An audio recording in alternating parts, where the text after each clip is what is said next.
இந்த வீடியோவில் நம்ம சென்னை சூப்பர் கிங்ஸோட 2025 ஐபிஎல்ல ப்ராபபிள் 11 ஸோ ப்ராபபிளான ஒரு ஸ்ட்ராங்கஸ்டான பிளேயிங் 11 என்னவா இருக்கும் நம்ம சிஎஸ்கே டீமுக்கு அப்படிங்கிறத தான் இந்த வீடியோவில் நம்ம பார்க்க போகிறோம். எஸ், ஸோ பார்த்துருவோம். முதல்ல வந்துட்டு நம்ம சென்னை சூப்பர் கிங்ஸோட ஸ்குவாட் ஆக்ஷனில் எடுத்திருந்தாங்க, எல்லாருமே பார்த்துருப்போம். ஸோ ஒரு நல்ல ஸ்குவாடு தான் வந்து எடுத்திருக்காங்க.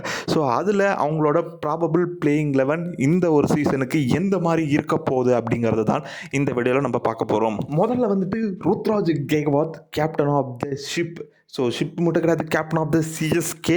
ஸோ லாஸ்ட் இயரும் அவர் தான் கேப்டன் பண்ணார். ஸோ இந்த வருஷமும் கேப்டன் ருத்ராஜ் கெய்க்வாதாக களமிறங்க போகிறாரு. ஓப்பனிங்கில் ஒரு ஓப்பனிங் பேட்ஸ்மேனாக களமிறங்க போகிறாரு ருத்ராஜ் கெய்க்வாத். எஸ், ஸோ அவர் வந்து ஒரு செம்மையாக ஆடுவாருன்றது எல்லாத்துக்குமே தெரியும். ஸோ அவர் எந்த பிச்சாக இருந்தாலுமே ஓரளவுக்கு அவரோட ஓப்பனிங் நல்லாவே இருக்கும். நல்ல ஸ்ட்ரோக் மேக்கிங். ஸோ அந்த கவர் டிரைவ்லேருந்து நிறைய ஸ்ட்ரோக்ஸ் வந்து நல்லா அடிப்பார். ஸோ அவர்கிட்ட இருந்து ஒரு யூஸ்வலான கிரிக்கெட்டை தாண்டி ஒரு அட்டாக்கிங் கிரிக்கெட் வந்து இந்த வருஷம் எல்லோரும் எதிர்பார்க்குறாங்க. ஏன்னா ஸோ அவர் வந்து இந்தியன் டீம்லேயும் ஒரு நீங்காத இடத்த பிடிக்கணும் அப்படிங்கிறது ஃபேன்ஸோட எதிர்பார்ப்பாக இருக்குது. ஸோ அதுக்கு அவர்கிட்ட இருந்து ஒரு அட்டாக்கிங் மோட் வேணும். ஸோ எப்போயாவது விட ஒரு அட்டாக்கிங் மோடில் ஆடினார்னா இந்தியன் டீமில் அவருக்கு வாய்ப்பு வந்து இன்னும் பிரைட்டாக இருக்கும் அப்படிங்கிறது ஃபேன்ஸோட எதிர்பார்ப்பாக இருக்குது. ஸோ பார்ப்போம் ருத்ராஜ் கெய்க்வாத் இந்த சீசனில் எப்படி ஆட போகிறாரு அப்படிங்கிறது. Devon convoy. So Devon convoy திருப்பி எடுத்துகிட்டு வந்திருக்காங்க சிஎஸ்கே ஆக்ஷன்லேருந்து. ஸோ ஒரு நல்ல ஓப்பனிங் பார்ட்னர்ஷிப் சிஎஸ்கேக்கு நம்ம பார்த்துருக்கோம் முன்னாடி. டெவான் கான்வேவும் ருத்ராஜ் கெய்க்வாதும் சூப்பராக விளையாண்டு கொடுத்தாங்க. எஸ், ஆப்வியஸாக எல்லாருக்குமே தெரியும், முன்னாடி இருந்த சீசனில் 2023 சீசனில் இவங்களோட ஓப்பனிங் காம்போ அப்படி இருந்தது. சிஎஸ்கேக்கு பயங்கரமாக கிளிக் ஆச்சு. ஸோ டெவான் கான்வே சூப்பராக ஆடுவார், கேமை எடுத்துக்கிட்டும் போவார். த்ரூ அவுட் த எண்ட் எடுத்துகிட்டு போய் ஆடக்கூடிய ஒரு பிளேயராகவும் டெவான் கான்வே இருந்தார். நல்லா ஷாட்டும் ஆடுவார், பவர் பிளேவே சூப்பராக யூஸ் பண்ணுவார். ஸோ ஓப்பனிங் காம்போ சிஎஸ்கேக்கு ஒரு பக்கா காம்போ அப்படின்னு சொல்லலாம். எஸ், இப்போ அடுத்து என்னென்னா ரச்சின் ரவீந்திரா. அவரும் வந்து போன வருஷம் ஓப்பனிங் ஆடினார். பட் ஸ்டில் அவர் வந்து ஒரு செம்ம பிளேயர். நியூசிலாண்டில் ஒரு பயங்கரமாக க்ரோ ஆகிட்டு இருக்க பிளேயர். அண்ட் சாம்பியன்ஸ் ட்ராஃபியில் கூட மேன் ஆஃப் த சீரீஸ் வாங்கின ஒரு பிளேயர். ஸோ அவரை தூக்கி ஓரமாக உட்கார வைப்பாங்களா அப்படிங்கிறது எனக்கு தெரியல. ஸோ கண்டிப்பாக ஏதோ ஒரு கொலாப்ஸ் பண்ணியாச்சும் கண்டிப்பாக ஆட வைப்பாங்க. ஸோ என்ன தெரிஞ்சு ஒரு சக்ஸஸ்ஃபுல்லான காம்போவாக இருந்ததுனால ருத்ராஜ் கான்வேயை மாற்ற மாட்டாங்க, திருப்பி அதே காம்போவோட போவாங்க அப்படின்னு நான் எதிர்பார்க்குறேன். ஸோ அதனால் கண்டிப்பாக ரச்சின் ரவீந்திராவையும் வெளியே விட மாட்டாங்க. நியூசிலாண்டில் அவரும் இந்த பொசிஷனில் தான் ஆடி இருக்காரு. ஸோ விக்கெட் போனால் 1 டவுனில் கூட ஆடி இருக்காரு நியூசிலாண்டுக்கு. ஸோ அதனால் மேபி அவர் வந்துட்டு 1 டவுனில் ரச்சின் ரவீந்திராவை கண்டிப்பாக சென்னை சூப்பர் கிங்ஸ் யூஸ் பண்ணுவாங்க. எஸ், ஸோ என்ன மாதிரி பிளேயர், ஒரு சம பிளேயர் ரச்சின் ரவீந்திரா. அண்ட் அவரை வந்து கண்டிப்பாக 1 டவுனில் விளையாடுவார். அடுத்ததாக ராகுல் திரிபாதி. எஸ், ஸோ ராகுல் திரிபாதி வந்து பார்த்திங்கன்னா வந்து கேகேஆரில் ஒரு பயங்கரமாக பிரைட்டாக ரைஸ் ஆகிட்டு இருந்த பிளேயர். ஸோ சன்ரைசர்ஸில் வந்து ரைஸ் ஆவார் அப்படின்னு பார்த்தோம்னா ஃபால் ஆகிட்டார். ஸோ எஸ், ஸோ ரீசெண்டாக அவர் சன்ரைசர்ஸில் பெரிய அளவுக்கு அவரோட பர்ஃபார்மன்ஸை நம்ம எதுவும் பார்க்க முடியல. அண்டு திருப்பி வந்துட்டு இப்போ சென்னை சூப்பர் கிங்ஸில் எடுத்துகிட்டு வந்திருக்காங்க. எஸ், இப்போது சூப்பர் கிங்ஸில் சூப்பர் டூப்பராக பர்ஃபார்ம் பண்ணுவாரா அப்படிங்கிறத பார்த்துருவோம். எஸ், ஒரு நல்ல பிளேயர், செம்மையான பிளேயர், ஒரு ஸ்டைலிஷான பிளேயர் ராகுல் திரிபாதி அப்படிங்கிறது எல்லாத்துக்குமே தெரியும். எஸ், ஏன்னா அவரோட கேமாக இருக்கட்டும், அவரோட ஸ்ட்ரோக் மேக்கிங்காக இருக்கட்டும், அவர் ஸ்டைல் ஆஃப் பேட்டிங்காக இருக்கட்டும், ஒரு மாதிரி நல்லா இருக்கும். நல்லா அட்டாக் பண்ணி ஆடுவார். ஸோ மிடில் ஓவர்ஸில் ஒரு செம பிளேயர், ஸ்பின்னர்ஸை சூப்பராக ஆடுவார்.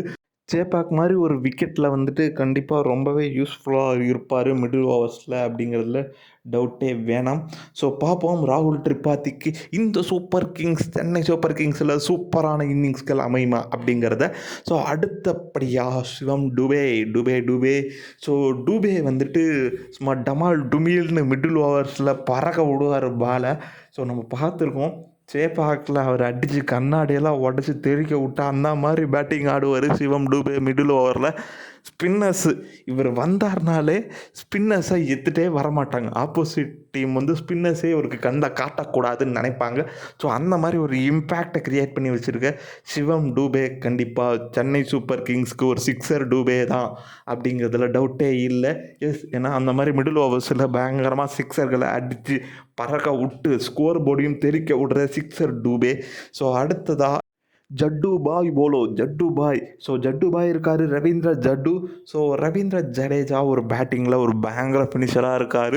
ஸோ ஒரு ட்ராஃபி அடிக்கிறதுக்கு முக்கியமான ரீசனாகவும் இருந்திருக்காரு. எஸ், எல்லாருக்குமே மறந்திருக்க மாட்டோம், யாருமே மறந்திருக்க மாட்டாங்க. ஸோ 2023ல் அந்த ட்ராஃபி அடிக்கிறதுக்கு ஒரு லாஸ்ட் 2 பால். ஸோ ஜட்டு அந்த மாதிரி ஒரு இம்பேக்ட் கிரியேட் பண்ணக்கூடிய பிளேயர், ஒரு ஃபினிஷர் அண்டு பயங்கரமாக வந்து மேட்சை முடிச்சு கொடுப்பாரு அப்படிங்கிறதுல ஒரு நம்பிக்கை இருக்கிற ஒரு பிளேயர். ஸோ அந்த மாதிரி பேட்டிங் ஆடுவார். இந்த மாதிரி இல்லை, நிறைய மேட்ச் வந்து ஃபினிஷ் பண்ணி கொடுத்துருக்குறாரு, சிக்ஸராக ஆச்சு. ஸோ அந்த மாதிரி ஜட்டு அண்ட் அவர்கிட்ட ஆல்ரவுண்டர் அப்படிங்கிறதுனால இது மட்டும் கிடையாது. அண்ட் பவுலிங், ஸோ பவுலிங்கை பொறுத்தவரையிலும் கண்ணிமைக்கும் நேரத்தில் கம்பி நீட்டி விட்டார் அப்படிங்கிற மாதிரி. ஸோ டக்குன்னு அவ்வளோ ஃபாஸ்ட்டாக அக்யூரேட்டாக அவரோட லென்ஸை கரெக்டாக பவுல் பண்ணிவிட்டு போயிட்டே இருப்பார் ஜட்டு. பயங்கரமான ஒரு எக்கனாமிக்கல் பவுலர். அண்ட் சேப்பாக் மாதிரி விக்கெட்ஸில் அடிக்கடி நிறையா விக்கெட்ஸும் எடுத்து கொடுப்பாரு. ஸோ அந்த மாதிரி ஒரு ஜட்டு ஒரு impactful player for CSK over the years and இந்த இயரும் இருப்பார் அப்படிங்கிறதுல யாருக்கும் எந்த சந்தேகமும் வேண்டாம். ஸோ அடுத்தபடியாக வந்திருக்காரு back to home Ravichandran Ashwin. பல வருடங்கள் கழித்து மறுபடியும் வந்து அவருக்கு பிடிச்ச டீம், அவருக்கு ஃபேவரட்டான டீம் அப்படின்னு சொல்லி பல டைம் அவரே அவரோட யூடியூப் சேனலில் சொல்லியிருக்கிறாரு. ஸோ அந்த மாதிரி ஒரு டீமுக்கு திரும்பி வந்திருக்கிறாரு சிஎஸ்கே, அவரோட ஹோம் டீம் அண்டு ஹோம் கிரவுண்டில் மெஜாரிட்டி ஆஃப் த மேட்சஸ் ஆட போகிறாரு அப்படிங்கிறது ஒரு advantage for CSK and for Ashwin too. So Ashwin வந்து ஆல்மோஸ்ட் இன்டர்நேஷ்னலில் எல்லாமே ரிட்டையர் ஆகிட்டார். ஸோ அவருக்கு இருக்கிறது இந்த ஐபிஎல் தான். ஸோ அவரையும் நம்ம பார்க்கணும்னா இந்த ஐபிஎல்லில் தான் பார்க்க முடியும் அப்படிங்கிறதுனால so Ashwin for CSK and அவரோட அந்த ஓவர்ஸ் அண்ட் அவரோட அந்த பவுலிங் பார்த்திங்கன்னா இந்த சேப்பாக் விக்கெட்டில் சேப்பாக்கை பற்றி இவரை தவிர வேறு யாரும் பெட்டராக தெரிஞ்சவங்க இருக்கவே முடியாது அப்படின்னு சொல்லலாம்.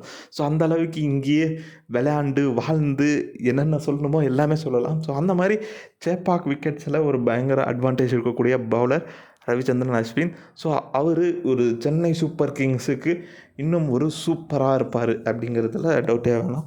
ஸோ அடுத்தபடியாக ஒரு பிளேயர், ஸோ இந்த பிளேயருக்காக வந்துட்டு பார்த்திங்கன்னா ஒரு ரூல்ஸே வந்து செட் ஆஃப் ரூலே இவருக்குன்னே க்ரியேட் பண்ணியிருக்காங்க. எல்லாத்துக்கும் தெரியும். ஸோ ஒரு ஃபார்முலா சொன்னாலும் பட் அந்த ரூல் இவருக்காகவே வந்தது. எஸ், ஒரு அன்கேப்டு பிளேயராக வந்துட்டு வராரு. யார் அப்படின்னா MS Dhoni. Yes, so MS தோனிங்கிறது பேர் இல்லை, அது வந்து ஐபிஎலுக்கே ஒரு பிராண்டடா அப்படிங்கிற மாதிரி. ஸோ அவருக்குன்னே அந்த ரூல்ஸை போட்டு அவரை வந்து திருப்பி அந்த கம்மி ப்ரைஸுக்கு ஒரு மாதிரி வர வச்சுருக்கிறாங்க. திருப்பியும் ஒன் லாஸ்ட் டைமாக அப்படிங்கிறதெல்லாம் நமக்கு தெரியாது. ஏன்னா அதை தான் பல வருஷமாக பேசிக்கிட்டு இருக்கோம். லாஸ்ட்டு 4-5 வருஷமாக அதே தான் சொல்லிகிட்டு இருக்கோம், ஒன் லாஸ்ட் டைம் அப்படின்னு. பட் அவர் திருப்பி ஒன் மோர் டைம் அப்படின்னு சொல்லி விளையாண்டுக்கிட்டே இருக்கார். ஸோ அதை தூக்கி தூரமாக வச்சுருவோம். ஸோ எம்எஸ் தோனி எந்த அளவுக்கு அவரோட கான்ட்ரிபியூஷன் இருக்கும். ஸோ வயசாச்சுன்னு நம்ம பேசிக்கிட்டே இருந்தாலும் அவரோட பேட்டிங் மட்டும் இன்னும் குறையலை. வயசானாலும் உன் பேட்டிங்கும் உன் ஸ்டைல் ஆஃப் பேட்டிங்கும் விக்கெட் கீப்பிங்கும் குறையவே இல்லை, ஸ்கில்ஸும் குறையல அப்படிங்கிற மாதிரி எம்எஸ் தோனி வருஷம் நம்ம பார்த்துட்டே தான் இருக்கோம். ஸோ பேட்டிங்கில் வந்தாலும் அவரோட அதே சிக்ஸஸ் அண்டு விக்கெட் கீப்பிங்கில் இன்னும் மாசாக பறந்து கேட்சை பிடிச்சி சும்மா கெத்தாக இருக்கிறாரு MS Dhoni. So once again the pillar of brand of Chennai super Kings MS Dhoni back again for CSK in this IPL format. So இந்த ஐபிஎல் 2025. ஸோ பார்ப்போம் இவரோட பர்ஃபார்மன்ஸ் இந்த வருஷம் எப்படி இருக்குது. எஸ், நம்ம என்ன தான் பேசினாலும் டச்சு விட்டுருக்கோம், எப்படி ஆடுவாரோ தெரிலன்னெலாம் நம்ம பயப்படவே வேணாம். ஏன்னா இப்போ லாஸ்ட் வருஷம் அதுக்கு முந்தின வருஷம்லாம் காட்டிட்டார். எனக்கு டச்சு இல்லைனாலும் நான் வந்து ஒரு மாதம் ப்ராக்டிஸ் பண்ணுறதில் எப்படி ஆடுவேன் அப்படின்றத எம்எஸ் தோனி காட்டியிருக்காரு. So MS Dhoni once again அவர் ஒரு finisher for Chennai super kings, அதை எதிர்பார்க்கலாம். அடுத்ததாக வந்துட்டு ஒரு நூர் அகமது. எஸ், ஸோ நூர் அகமது ஒரு உண்மையாலுமே ஒரு நல்ல பவுலருங்க. ஸோ குஜராத்துக்கு கூட ஐபிஎல்லில் கூட நல்லா பெர்ஃபார்ம் பண்ணியிருக்க ஒரு பவுலர். ஸோ ஐபிஎல்லில் கூட தன்னோட ஸ்கில்ஸை ப்ரூவ் பண்ண ஒரு player. So Chennai super Kings எடுத்துகிட்டு வந்திருக்காங்க. ஸோ அவங்களுக்கு இந்த சேப்பாக் விக்கெட்டில் இந்த மாதிரி ஒரு ஸ்பின்னர் ஸோ ரொம்பவே யூஸ்ஃபுல்லாக இருக்கும். ஒரு நல்ல பிளேயர், கண்டிப்பாக அவரும் வந்து ஒரு வேல்யூ ஆட் பண்ணுவார் சென்னை சூப்பர் கிங்ஸுங்கிறத எதிர்பார்க்கலாம். ஸோ அதுக்கப்புறம் பார்த்திங்கன்னா வந்துட்டு கம்போஜ். ஸோ இவர் வந்து மும்பை இந்தியன்ஸில் ஃபியூ மேட்சஸ் தான் ஆடியிருக்காரு, பெருசாக இவர் விளையாண்டது இல்லைன்னு சொல்லலாம். பட் அந்த ஃபியூ மேட்சஸ்லேயும் தன்னோட ஸ்கில்ஸ் என்ன, அவர் எந்த மாதிரி பவுலிங் பண்ணுவார், ஸோ அவரால் எந்த அளவுக்கு போட முடியும் அப்படிங்கிறதெல்லாமே காட்டியிருக்காரு. உண்மையாலுமே ஒரு நல்ல ஃபாஸ்ட் பவுலர். ஸோ உங்களுக்கு தெரியும் முன்னாடி முகேஷ் சௌத்ரி, ஸோ துஷார் தேஷ்பாண்டே, ஸோ அந்த வரிசையில் இந்த வருஷம் வந்து கம்போஸ் வந்து எடுத்துகிட்டு வந்திருக்காங்க. ஸோ இவரும் நல்லாவே ஆடுவார் அப்படிங்கிறத எதிர்பார்க்கலாம். ஒரு நல்ல ஸ்கில் செட் இருக்கக்கூடிய பிளேயர், ஒரு நல்ல பேஸ் பவுலர். ஸோ பார்ப்போம் இந்த ஐபிஎல்ல எப்படி பெர்ஃபார்ம் பண்ண போறாரு அப்படிங்கிறத. ஸோ அதுக்கு அடுத்தபடியா கலீல் அகமது ஒரு நல்ல லெஃப்ட் ஆர்ம் பவுலர். ஸோ அவர் வந்து ஒரு சூப்பரா பவுலிங் போடுவாரு. எஸ். ஸோ சிஎஸ்கேக்கு வந்து இருக்கிறது ஒரு பெரிய அட்வான்டேஜ் தான் எனக்கு என்னை பொறுத்தவரையிலும். பிகாஸ் கலீல் அகமது நல்லாவே பவுலிங் போடுவார். ஒரு நல்ல பவுலர் ஆக்சுவலாக வந்து சூப்பராக பர்ஃபார்ம் பண்ணியிருக்காரு ஐபிஎல்லையும் கூட. ஐபிஎல்லையுமே வந்து நிறைய மேட்சஸ் வந்து பயங்கரமாக பர்ஃபார்ம் பண்ணியிருக்காரு. உங்களுக்கு டெத்துலேயுமே கூட சம்டைம்ஸ் எஃபெக்டிவாக இருந்திருக்காரு. ஸோ அதனால் ஒரு நல்ல அடிஷன் சென்னை சூப்பர் கிங்ஸோட பவுலிங் அட்டாக்கு இவர். ஸோ பார்ப்போம் எப்படி பர்ஃபார்ம் பண்ண போகிறாரு இந்த டைம் சிஎஸ்கேக்கு ஒரு இந்த மாதிரி ஒரு பெரிய ஃப்ரான்ச்சைஸில் அப்படிங்கிறது. ஸோ அடுத்தபடியாக Matheesha Pathirana. Yes. So Matheesha Pathirana as usual அவரோட ரோல் என்ன அப்படின்னா, அந்த மிடில் ஓவரில் வந்துட்டு சும்மா ஸ்டெம்பை பறக்க விடுறது தான் அவரோட ரோலாக இருந்தது. ஸோ இந்த வருஷமும் சிமிலராக அதே மாதிரி தான் இருக்கும். ஏன்னா இனிஷியலாக வந்துட்டு அதுதான் உங்களுக்கு கலீல் அகமது இருக்கார் அண்ட் கம்போஜ் வந்து எடுத்துகிட்டு வருவாங்க கண்டிப்பாக. ஸோ இவங்க 2 பேரையும் மூவ் பண்ணிவிட்டு இவரை வந்து ஆஸ் யூஷுவல் அந்த மிடில் ஓவர்லேருந்து ஆப்ரேட் பண்ண ஆரம்பிப்பாங்க. இல்லை விக்கெட்ஸ் தேவைன்னா பவர் பிளேலேயே கூட பவர் பிளேயில் எடுத்துகிட்டு வர மாட்டாங்க. பட் பவர் பிளே முடிஞ்சதுமே எடுத்துகிட்டு வரதுக்கான சான்சஸ் இருக்குது. ஸோ அந்த மாதிரி தான் இவர் யூஸ் பண்ணியிருக்காங்க. Similar role. ஸோ அதே தான் அவருக்கும் விக்கெட் தேவையா மிடில் ஓவரில் அண்ட் டெத் ஓவரில் பயங்கரமாக ரன்னை கன்சீட் பண்ணி ஸ்டெம்பை பறக்க விடணும். That is the role for Matheesha Pathirana. So பார்ப்போம். இதுதான் வந்து சென்னை சூப்பர் கிங்ஸோட இந்த வருஷம் 11. ஸோ மத்தீஷா பத்திரானா வந்து ஒரு இம்பேக்ட் பிளேயராக இருப்பார் அப்படிங்கிறது எல்லா டைமும் பண்ணுற மாதிரி தான். ஒரு இம்பேக்ட் பிளேயர், ஒரு இம்பேக்ட் சப்பு. எஸ். உண்மையாகவே ஒரு நல்ல 11 இருக்குது. எஸ். சென்னை சூப்பர் கிங்ஸுக்கு இந்த வருஷம் ஸ்குவாடை நல்லாவே எடுத்திருக்காங்கன்னு பேசிகிட்டு இருந்தோம். ஸோ அந்த மாதிரி இப்போது ஐபிஎல் நெருங்குற டைமில் அவங்களோட 11 எடுத்து வச்சு பார்க்கும்போதும் சூப்பராகவே இருக்குது. ஒரு நல்ல ஓப்பனிங் காம்போ இருக்குது அண்ட் நல்ல ஒரு மிடில் ஆர்டர், ஒரு ஸ்பின்னை பயங்கரமாக அட்டாக் பண்ணக்கூடிய பேட்ஸ்மேன்ஸ்லேருந்து ஸோ ஃபினிஷ் பண்ணுறதுக்குன்னு பேட்ஸ்மேன்ஸ் அண்ட் ரவி அஸ்வின் கூட இருக்கார். அவர் கூட முடிச்சு கொடுப்பாரு மேட்சஸை. அவர் கூட பேட்டிங் இப்போ ஆடுறாரு நல்லா. லாஸ்ட் ஐபிஎல்லில் பார்த்தோம். ஸோ அவர் வந்து பேட்டிங்க்கு நான் செப்பரேட்டாக கான்சன்ட்ரேட் பண்ணுறேன் அப்படின்றது போல் சொல்கிறாரு.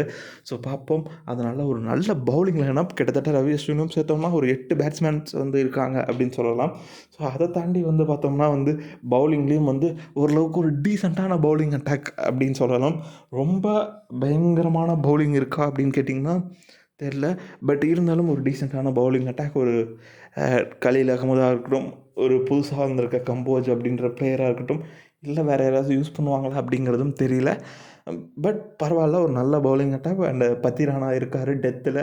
ஸோ அதனால் பயப்பட வேணாம். சிஎஸ்கே நல்ல பவுலிங் லைனப் இருக்குது அண்ட் ஸ்பின் அட்டாக்கு as usual Ashwin and Noor Ahmad இருக்காங்க. ஜட்டு இருக்கார். ஸோ பயப்படவே வேணாம். ஸோ ஒரு நல்ல 11 இருக்குது சென்னை சூப்பர் கிங்ஸ்க்கு. எப்படி பர்ஃபார்ம் பண்ண போகிறாங்க சென்னை சூப்பர் கிங்ஸ் அப்படிங்கிறத இந்த ஒரு ஐபிஎல் சீசனில் பார்த்துருவோம். ஸோ இந்த வீடியோ பிடிச்சா ஒரு லைக் பண்ணுங்கள். அப்கமிங்கில் எல்லா டீமோட ப்ராபபிள் 11 வந்து வரப்போகுது. ஸோ இந்த நம்ம சேனல் 3T டாக்கீஸை சப்ஸ்கிரைப் பண்ணி வச்சுக்கோங்க.